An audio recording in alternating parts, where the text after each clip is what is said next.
Hello and welcome to the webinar on developing or building content within Virtual Campus. My name is David McDonald and I'll be your facilitator for this webinar. And I'm joined today by Jean-Pascal, who will be controlling the keyboard or the chat on the side of the Adobe Connect session. So Jean-Pascal will be helping me answering questions. If you do have questions, please post them in the chat and he'll do his best to answer them in real time in the chat and save some for me if they would do better with a live response. So if he doesn't answer your questions immediately, it's likely because he's keeping them for the end so that it can actually show how to do things. Jean-Pascal and I are both educational specialists here at the Teaching and Learning Support Service, and we have experience working with professors to develop face-to-face, blended, and online courses. So we'll definitely try to bring some of those experience in when we respond to your questions and in the little demo that we're about to show you for how to use Virtual Campus. So if you've been following our webinars up to this point, we're in the third phase of the webinar series. So we started off with mapping our course, looked at how to communicate online, and now we're in this third phase where there's quite a few webinars on the topic of developing. In particular, we're looking at the basic notions of Virtual Campus today. And we also have workshops that are coming on communication. So you can find those on our website at the TLSS.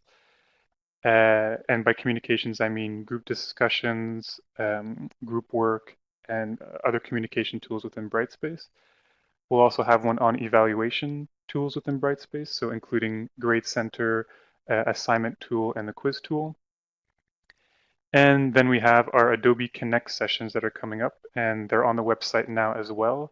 So here, one of my colleagues will show you how to use Adobe Connect, the platform that we're in at the moment, and how to set it up for your course to do some live or conferencing or live sessions with your students. And lastly, we'll have a third webinar series on how to develop video and audio for your course. So if you wanted to do pre-recorded videos or pre-recorded audio, that would be the webinar to go to. For today, over the next 45, 60 minutes, we're going to do a couple of different things. I'll start off with a very quick recap of webinars 1 and 2, just to situate us in terms of the process that we've been speaking about. Then I'll show you how to create a course within Virtual Campus, how to structure content, how to produce an overview section within your course, and then how to build a module and use the text editor within Brightspace. And afterwards, I'll leave it open for questions. I'm hoping for a good 15, 20 minutes for questions, but if I go a bit over time in my explanations, I'll stick around and make sure to answer them and give that time for you to pose any questions that you have about what I'm showing. So in terms of a quick recap, for webinars 1, when we covered the mapping process, we were really just thinking about how to organize our course and our existing material for our course. And I framed that in terms of the course design process, and we looked at 4 basic steps: identifying your context, your objectives for your course, your teaching, your feedback and evaluation strategies, and your teaching and learning activities. And then in terms of mapping, we talked about how to organize all of that within a mapping strategy handout or an alignment table, with the intention at the end to make a decision about what you could use or reuse, what you would need to modify to transfer into an online course, and the material that you would need to find or create to fill in the gaps that might be missing when transitioning from a face-to-face class to an online class. And then in webinars 2, we talked about communication strategies for writing on the web. So in particular, different writing strategies that we could use to make things a bit more personal and engaging when designing our course online. And then we looked very briefly at some design guidelines for how to include pictures, videos, and animations within our online space. If you're curious about that material, if you weren't able to join us for those 2 first sessions, they are recorded and on our website, so you can go back and revisit those, or else the materials available to you in the lower left-hand corner of this Adobe Connect session. So there's a little box called Files, and in there you'll find a zipped package of webinars 1 and 2 material, as well as the material for the webinar that we're in right now. And to download that, you'll just need to click on the file and then press download files afterwards. So with that, I'm just going to minimize my screen here, and I will start sharing my screen so we can see how it's done within Virtual Campus. When I'm in this mode, I won't have access to my chat. It'll be minimized. So again, important to post any questions that you have in the chat room, and in that way, Jean-Pascal can redirect me to those questions towards the end of the webinar.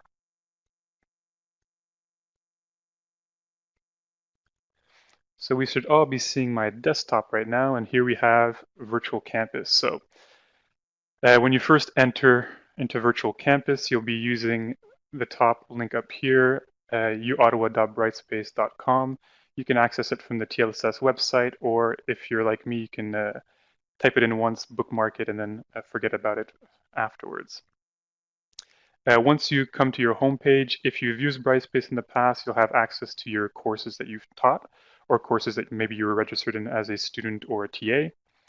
And you'll have a little side panel here for help. So if ever you are looking for technical assistance, all the tools are available here in terms of documentation, an assistance form for less urgent requests, as well as a telephone number and a chat for faster communications with technical help from Brightspace. And if you have no courses, then what you'll want to do is scroll down until you see this little section here, in my case titled David's Resources, where you'll be able to click on Create My Courses, parentheses, Maestro. And this is the tool that our university uses to allow you to request your course and to create your course in Brightspace. So when you click on that, it'll open up this window here, and you'll be prompted to type in the beginning part of your email address and then the same password as you use for your Outlook. There's also a helpful PDF guide here. So what I'm covering now, if you missed a point, you could always go back to this website and you have a documentation here that outlines how to create your courses in Maestro. So I'll log in quickly here just to show the interface. When you log in, you have a few different functions. You'll likely be using only the first two, creating a single course space or creating a merge course space. For creating a single course space, you just press on that and you'll see the courses that are available to you that you've been assigned to. If you go into there and you don't see any courses, it means that your faculty hasn't yet assigned you to that course, and so it's not within the registrar's system. Once it's been assigned to you, then you'll be able to see it there and you'll be able to create it within a virtual campus afterwards. Likewise, within the merge course spaces, this is where you can merge multiple sections of a course together, or lab spaces as well. Now, in my case, I don't have any courses available to me right now, so what I'm going to do is actually go to that PDF to show you the next steps to create your course. So once you've decided whether you want to create a single course or whether you want to merge a course, it'll prompt you to the following screen where you'll see the list of courses that are available to you. You'll need to create each course one at a time, so you can't press on multiple courses at once. You'll have to do one next step and then go back and do the second course afterwards. And in the case of merging course spaces, you'll have to select the two courses that you want to merge together. I should note here that if you do decide to merge courses, this is not something that's reversible. So make sure that you really want both of those sections or both of those course spaces to be merged, and that includes the class list as well. So you'll have all the content in one space, but also all the class in one space too.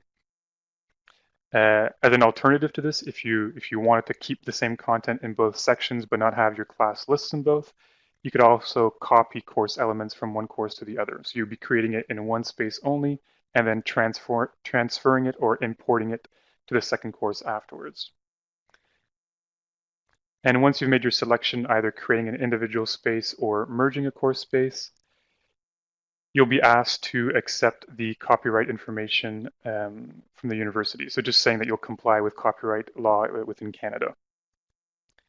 You'll also have an option here to rename the space or to fix any errors in formatting. So for example, if there was some extra characters in there or numbers that transferred from the registrar that shouldn't be there, you could change your course title to reflect what it actually is in the course catalog.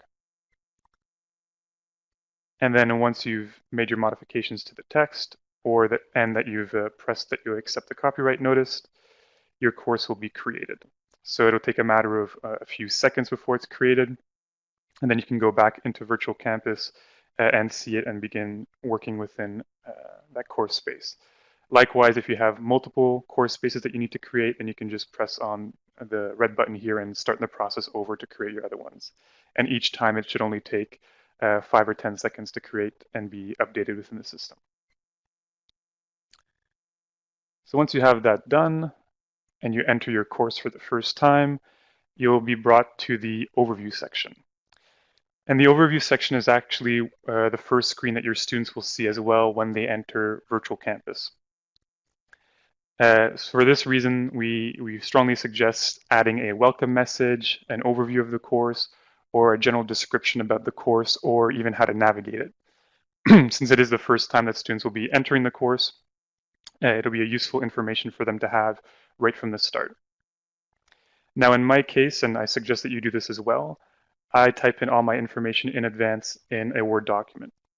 And in that way, I can guarantee that the spell check and grammar check has been done and that I have a hard copy on my desktop in case something happens online or something gets erased online, then I always have a backup version on my computer.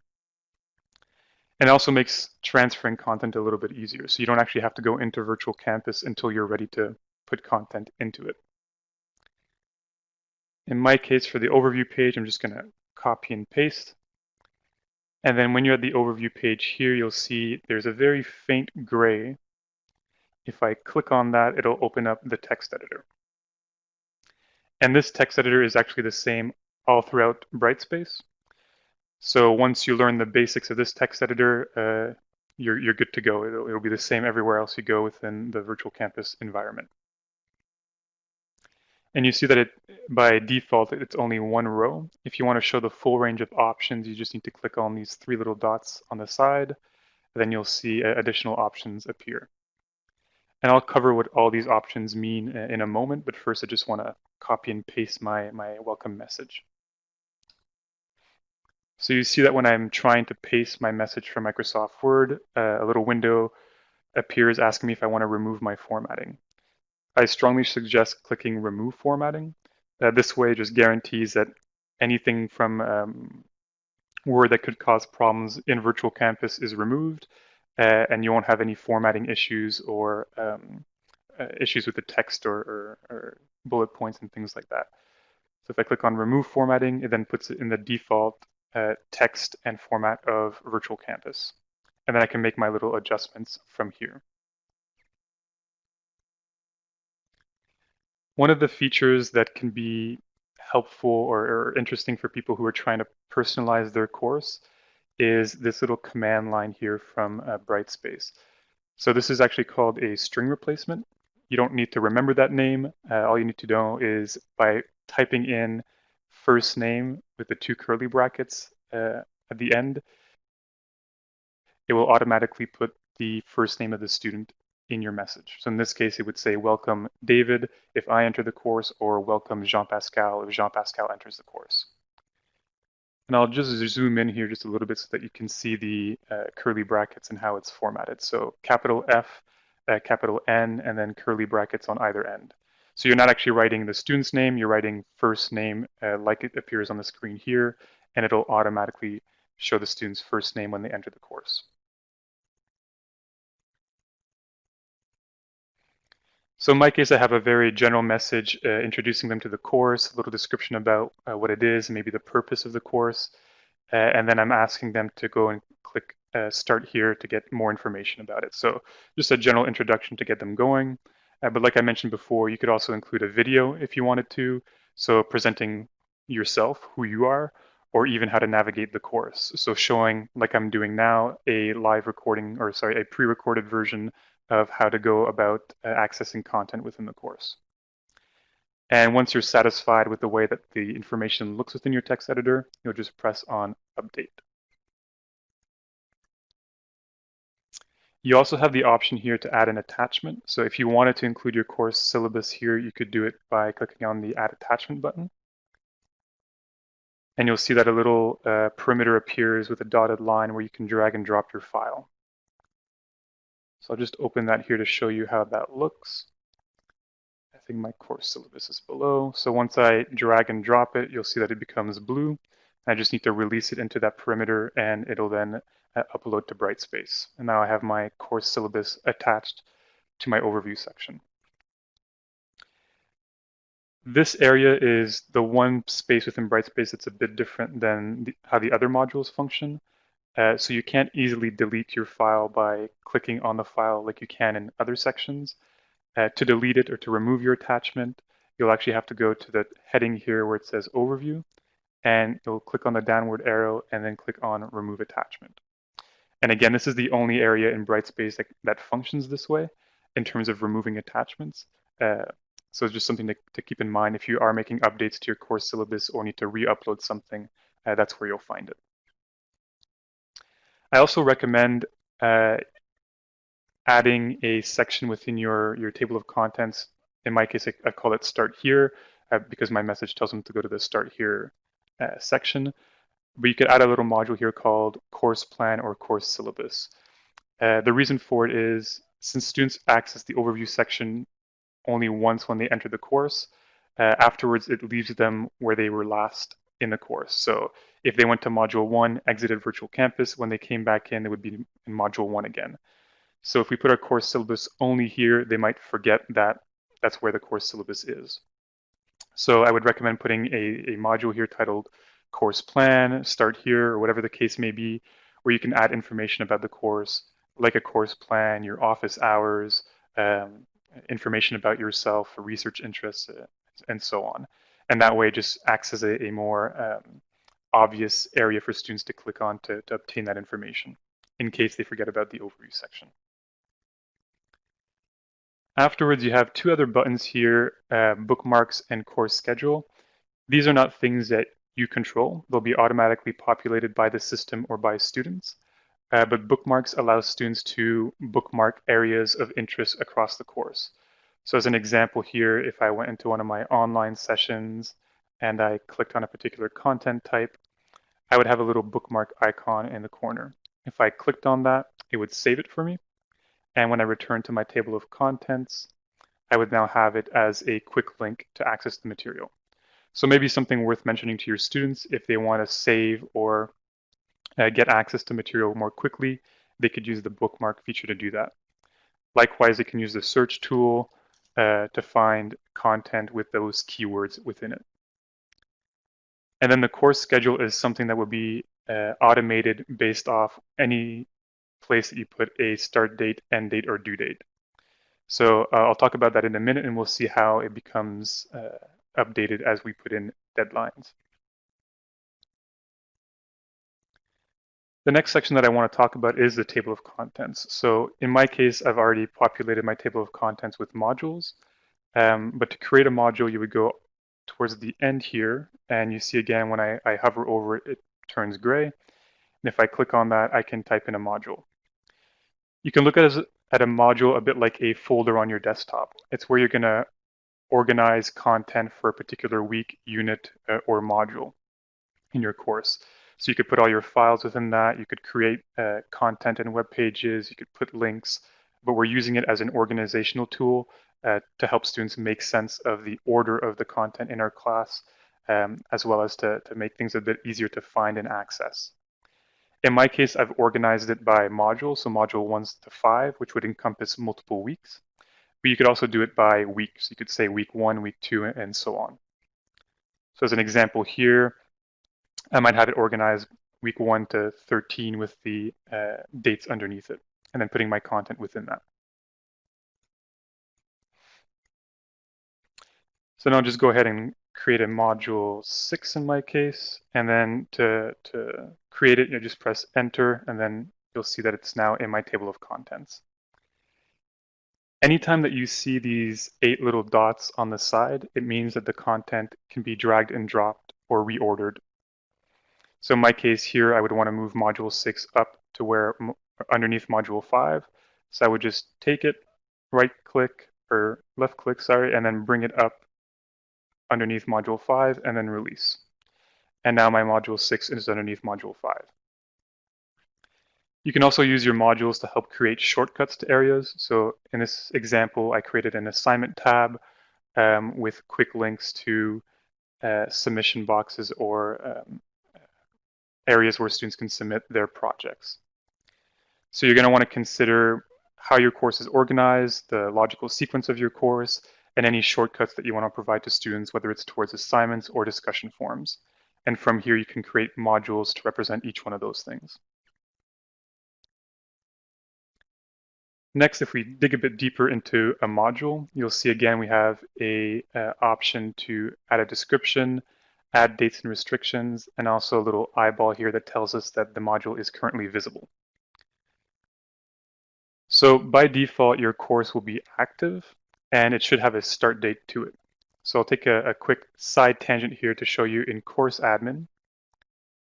If we click on that and then select Course Information, you'll notice a button here that says Course is active.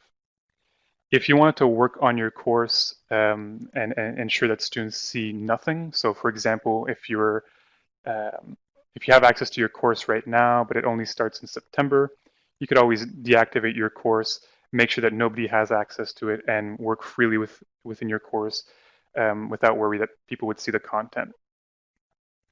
However, if you have it active and you include a start date, you can also work freely within your course. So in my case here, it would say that my course is going to be automatically released in April. If I want to work on it throughout the summertime and only have it released in September, I could say that the start date will be September 1st for my class. And now nobody will have access to the course except for me until that date appears. So I can work again freely within my course without worry that students will see the material that I'm uploading. And of course, once you've completed that, you'll just click on Save to make sure that that goes through. Now, if I return to my content section and go back to Module 1, you also have an option for dates and restrictions and to hide and show content. So in this case, let's say my course was released and I was working on Module 6, which was coming up weeks later in the course. If I want to make sure that students didn't see what was happening in Module 6, even though my course was now active, I could just click on this little eyeball here and make the content hidden. Then you'll see that the module now has a little eyeball through it, and it means that it's not viewable from the student's perspective. So I can continue working on it without worry that my students are going to see the content that I'm uploading to that particular module. Now, the dates and restrictions area works a little bit differently than the hidden feature. So when I add a start date, a due date, or an end date, these are things that are going to be automatically populated within the course schedule and give an indication to students about when those things start. So as an example, Module 1, let's say it started next week, June 12th, and at 10 a.m., I could do an update, and then you'll see that my Module 1 now has a begins June 12th under it. If I put content within my module, while I have a start date, students won't be able to access the content in that module until the date happens, but they'll be able to see a preview of the content that I've put in there. And what I mean by preview is they'll be able to see the titles and headings of the content to a later date. I'll do the 12th for this one as well. And then I'll just go into student mode. If ever you want to test your content and how it appears from the student's perspective, you can do like I'm about to show you here. And I'll actually make this hidden just so that we can see the differences between a start date and a hidden module. So if I click on my name up at the top, the first thing that I see is View as Student. So if I click on that, you'll see now that my profile has these two arrows and it tells me that I am viewing as a student. And you'll see that Module 6 is now completely hidden from the table of contents. So I know that students don't see anything that I'm putting in Module 6. They're not even aware that Module 6 exists. However, Module 1, which had a start date next week, you see that students still see that there is a Module 1. They just don't see anything that is in Module 1, in this case because I had no material. But if I go to module 3, again, this one begins on June 12th as well, they can see the preview of the module description, and they can see the content that I've placed in it in terms of the titles of them. However, they can't access it. So they can't press on each of these items. They only get an indication of what's to come without actually being able to access it until the date occurs. So you can choose how you play with start dates and end dates. End dates, when you put one in place, will do the same thing. They'll still be able to see it, but they won't be able to access it anymore.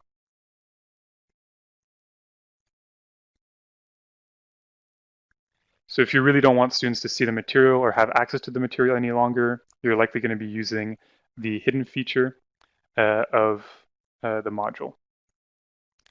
And if you're working on a module that's hidden and you want to release it to students, you'll have to do that manually afterwards by activating the button to make it visible.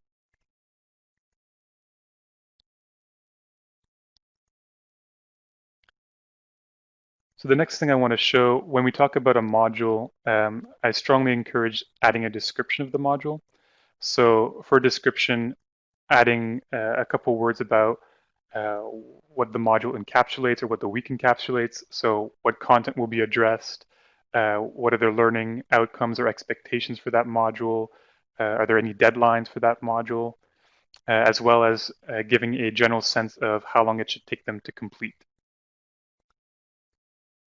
So in my case here, once again, I've pre-written a bit of content for that, and I'm just going to copy and paste it like I did before while removing my formatting. And you see that it's not perfect. There's little spaces that happen as a result of that removing formatting option. And I can just slowly go back and edit it to my liking afterwards. So in this case here, I have learning outcomes, an approximate duration based on having completed the activities myself and adding extra time for what I think students would need to complete it, general goals for the module, and a general description, in my case, trying to create a little hook to interest them in the content of the module, and then explaining the activities that they'll need to complete within that module, as well as the deadline. Now, I would just want to make sure that my deadline that I list here corresponds to the deadline that I've put up here. Mine don't. So let's say, let's change that to June 12th. There we go. Or sorry, that starts June 12th. So it could have, let's say, there we go. And from here is where we can start playing with the features of the text editor and adding an aesthetic to our content. So it's very plain right now, but you have the same types of features that you do in a word processor. So you can add bold, italics, underline, you can add colors and so on, and begin making the content a little bit more interesting. Now, I'll go rather quickly through some of these features since I think most of us have had experience with Microsoft Word doing them. However, if these icons don't seem familiar to you, in the PowerPoint presentation that's attached within Adobe Connect, there's a link towards this annotated editor. So you can actually go to this website that we've created and click on any of the plus icons to get more information about what each one of those icons means if you needed to get that additional information about what they symbolize. So if I hopped over an icon that you really wanted me to cover, just keep in mind that it is viewable online here. So in my case, I want to take my overview title and make it a heading, so it'll automatically make it a bit bigger and make it stand out. Likewise, I want my learning outcomes to stand out, so I'll make that as a subheading. And maybe I want to start bolding a couple of the key dates and times. So maybe the duration and the deadline. And each time all I'm doing is highlighting the text that I want to modify and then clicking on the button that I want that action to occur. Next, maybe for the overview section, I want to add a bit of color to it. So I'll go to the color picker here. And you see it's just a colored square with a downward arrow. What you'll do is highlight your text, click on that downward arrow, and it'll open up the window with the color picker. In this case, since I've played around with Brightspace before, it gives me some of my recent colors that I've used. So if I wanted to keep that consistency across my course, I could just go and pick that same color uh, and make sure that it's consistent with the rest of my course content. Or if I'm picking a color for the first time, maybe I'll use some of these base colors first and then modify it using um, the color selector here on the side. One of the options within Brightspace that's worth noting is when you do select a color, it'll actually give you an indication of whether it's accessible or not. So for example, in this case, based off the color and background, it tells me that the contrast ratio is good enough to be seen. However, if I was to put that just a little bit lighter, you see that I get now a caution sign telling me that it's no longer accessible. So if you are playing around with colors in your course, I would make sure that you are selecting them based off the fact that they are accessible. So if you get this little warning sign, just moving up and down in your color picker until you get that green check mark. And again, once you select a color and you press save, then you'll see that your title actually changes to that color. And then afterwards, you can easily modify other colors within your text editor and a cross section within Brightspace. So it'll save that color for you in your recent colors bar. And now I'll just go a little bit quickly and maybe I'll add a different color to make it the deadlines and the duration stand out. And we see that it's starting to add just a little bit of style to the overall appearance of the course. Also, one of the more interesting features that you'll use if you want to include images, videos, or other options is this button here titled Insert Stuff. So the Insert Stuff button is kind of a catch-all for any type of file that you might include within a content area. And next to that is a Insert Image. Personally, I would ignore this Insert Image icon. It does the same thing as Insert Stuff. So you can forget about it and just click on Insert Stuff to do the majority of what you need to do within Brightspace. And I'll cover this link button in just a moment. So let's say for my learning outcomes, I want to create an icon. I would click on Insert Stuff. And then in my case, I could select from my computer or from my course files. So if I had uploaded files to my virtual campus environment in advance, I could select this. In my case for this webinar, I did do that. So I'll just go to there, click on course icons, and then I'll select the learning objectives icon. You'll notice in the files section of Adobe Connect, you also have icons available to you. And we've included instructions as well on how to upload them to Virtual Campus and how to use them within Virtual Campus. So once I've selected my icon, I'll just click on Next. And then I'll get a little preview of what that icon looks like at the bottom here. And I'll be asked to include a link text or an alternative text.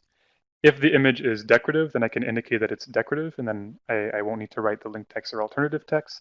However, if the image is something integral to the course, then you can include this description. So in my case, I'll just say it's a learning outcomes icon, and then for an alternative text describing what the image is, I'll say target and arrows. You could also choose to resize the image if needed. But again, in my case, I know that the height and width is appropriate for the space, so I'll just leave it as is. And then I'll just click on this blue button to insert the image. And now I see that the icon is next to my learning outcomes, and it's adding a general style to the course.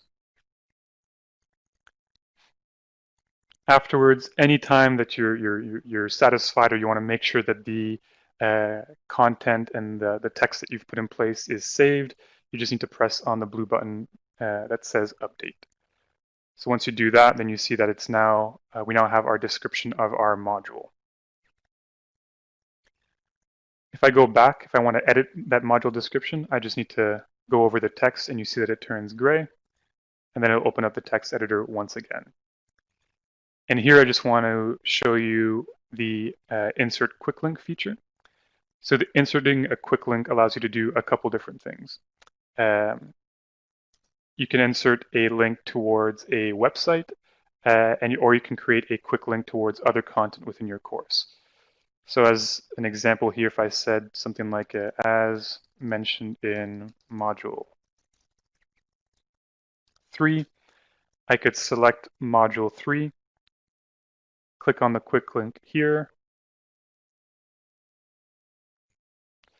It'll open up a new window, and then I can select what I want to create a link towards. So if I scroll all the way down, I could include a URL, or I can select content from the course. So if I click on content, click on module 3, then I can create a link to module 3 and insert it within there. So now students, when they see this and they click on it, it'll bring them directly to module 3. And in this way, you can make hyperlinks within your course and provide quicker access to certain materials, especially if you're referencing content from other areas of your class or course. And likewise, if you're creating a hyperlink to an area, so let me go back to my handy cheat sheet here. If I was doing a website, let's say I had a link towards this article, I could copy this link, select the text, click on my quick link feature, a bit of a tongue twister, go to the URL portion, and then type in the URL here. I could adjust the text, what's going to appear from the student's view. And I would recommend always selecting new window. What that means is that when students click on that hyperlink, it'll open up in a new window for them, so they won't lose their space within the virtual campus environment. And once I'm satisfied with the title and the URL, I'll just need to click on Insert, and now students can access that article. Not really relevant to Module 1 though, so I'll erase it here and update it this way. Afterwards, you have a few other features for a module. So if I go quickly to, let's say, Module 3, you'll notice that I have this overview, the learning outcomes, the duration, as I just showed how to create, and a series of content pages. So to add content, whether it's a video, a hyperlink, or existing activities, you'll be pressing the Upload Create button. So you can upload files, or video or audio, and a link as well. And I'll just show you quickly how to do all three of those, and then I'll spend a bit more time showing you how to create a file and what create a file means. So if I wanted to upload, for example, a PowerPoint presentation or a handout, or even an article that I've written, I would click on the Upload Files section. And once again, I can search on my computer or the course offering files. In this case, I'll go from my computer. You can press on Upload and Search, or if, like me, you have your folder open already, you can just drag and drop your file extensions. So in my case, I'll do a PDF. I'll do a PowerPoint presentation as well. And I'll do a Word document to finish it off.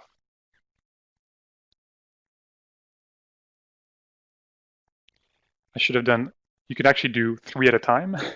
In my case, I did 1 at a time and I had to wait for each one, but you could do all 3 at the same time if you wanted. So once I'm done uploading the files, I'll just click on Add. Since I gave this webinar the other day, I already had these files in my course. I'll just say Override Existing Files, and then we'll see them appear at the bottom of my list.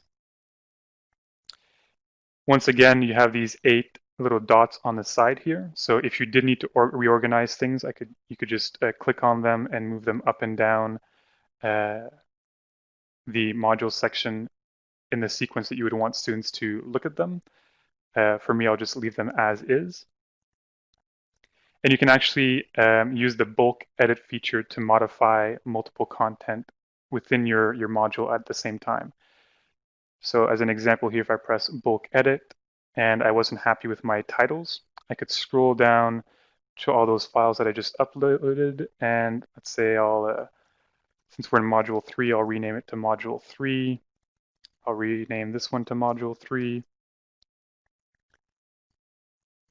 And same thing here, module 3. You can also add little descriptions about each one of these links if needed. So if you had an Adobe Connect link, you could post technical information underneath it, and you can likewise add any dates and restrictions for content within your module using that bulk edit feature.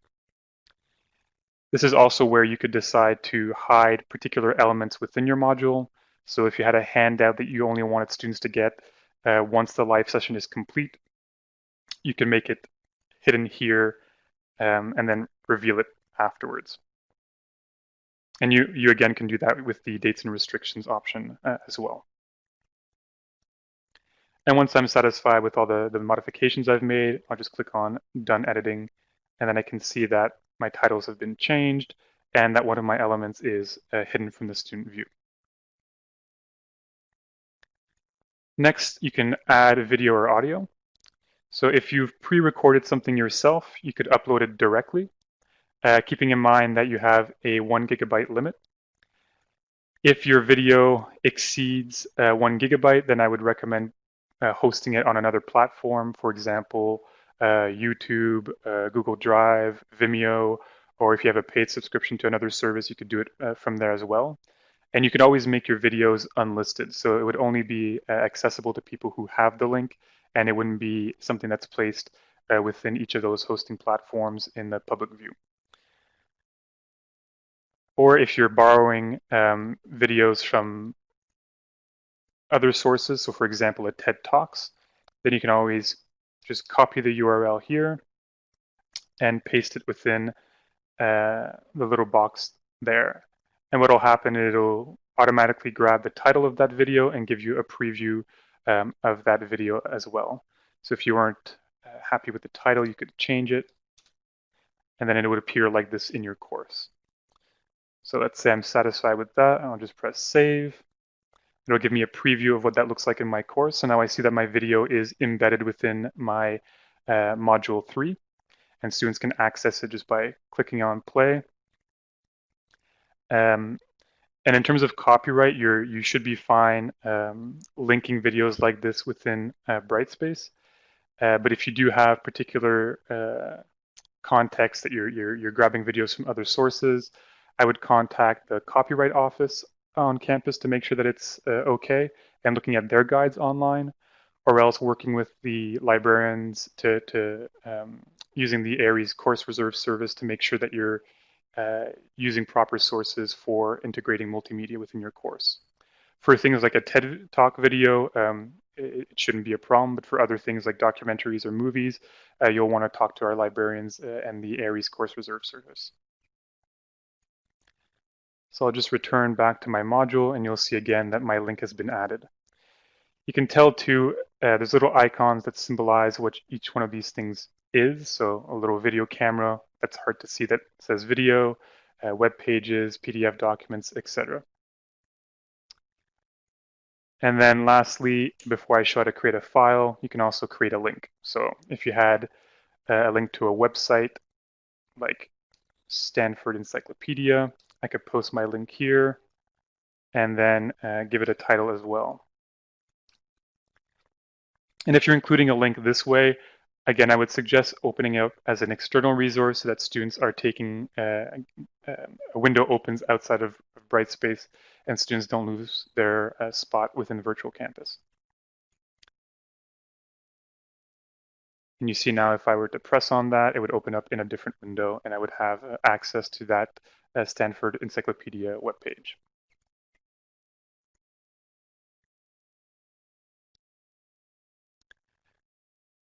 Now the last feature or actually I'll take a quick side tangent. If you have materials already created, for example, assignments, quizzes, checklists, and so on, you would add them by clicking on this Add Activity tab. So let's say I did have a discussion forum already created. I would just click on that, click on the discussion forum, and select the content that I already created, and then it would appear below. I'm not going to cover how to create discussion forums, assignments in this workshop. Just know that that's the process to do so once you've created them. And our webinars on communication and evaluation strategies will show you how to do that as well. And then lastly, the content type that's maybe a bit more interesting is create a file.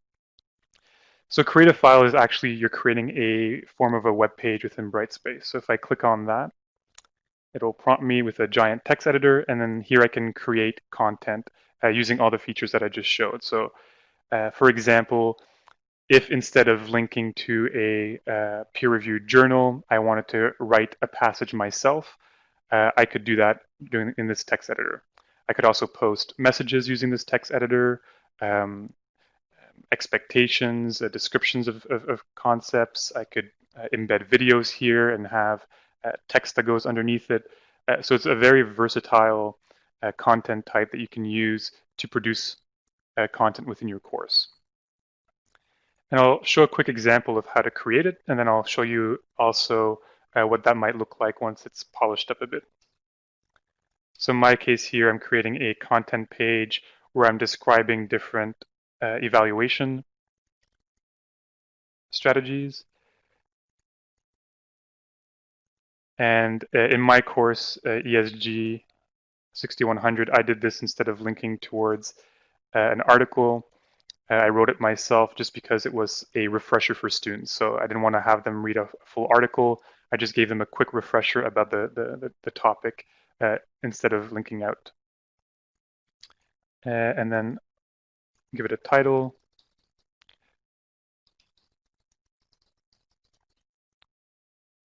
And again, once you're satisfied with that, then you would press save, and you could use the same features as before to include things like videos or files. So if I clicked on this, the insert stuff button, I could click on YouTube, find videos here, and insert them into my course.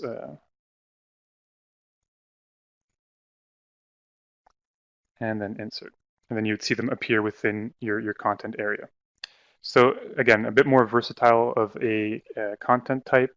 You can write text, you can include videos, you can include images all on the same page, whereas the previous way that I showed you was just linking out towards those resources.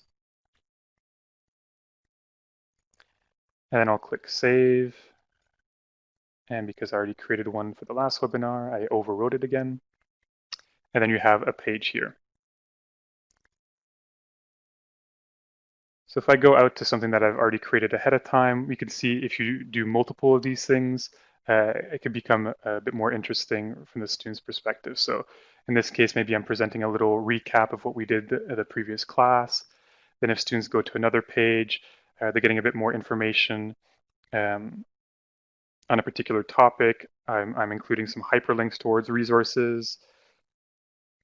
And again, we're moving on using these little arrows back and forth to see all the different content within the course that I've written or that I'm writing for that particular module.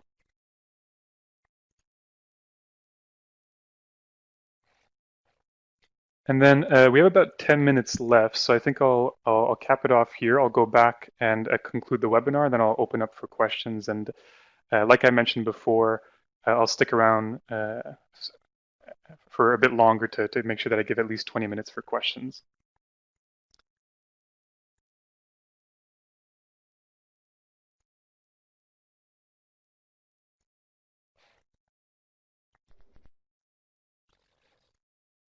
So in terms of resources that are available to you right now, you have the workshop activity handout. So on that activity handout, it lists all the steps that I went through today in our webinar. You'll also have instructions for adding icons within Virtual Campus and three icon packs that you can use within your own course. And you have webinar 1 and 2 handouts in a zip file that you can find below as well. And like I mentioned before, if you download the presentation, you can also have access to the website for the annotated descriptions of the text editor. So some of the options that I didn't cover, like bold, italics, underline, you can click on that and get more information about what they mean and how to use them within your course. Again, they're very similar to what you would do in a word processor, So I don't think there'll be too many surprises there for you. Or actually, one of the things that I forgot to show that would be interesting for you is in the bottom here, you have an eye and a check mark. And that eye and check mark is an accessibility check. So if you were including things like images and you want to make sure that they were accessible, but you weren't sure if you did it correctly, you could press on that eye and check mark icon, and it would read what you've put in place and show you where you would need to correct items and let you correct it directly from there. So one of the options that I skipped over by accident that would be worth noting, and I can always go and show that during the question period. And then likewise in the PowerPoint, you'll have access to all these links, faculty portal for Brightspace help, video tutorials for Brightspace help, and then general guides for things like discussion forums, assignments, and quiz tools. And of course, you also have access to the phone number and the support form, which also is displayed when you enter Virtual Campus on the home screen. And if you have any questions about Virtual Campus or you want to connect in general, you can always contact us at SAEA-TLSS@uottawa.ca. And we're happy to do one-on-one virtual meetings as well to help navigate either Virtual Campus or even just to brainstorm general activities or things that you could include in your course.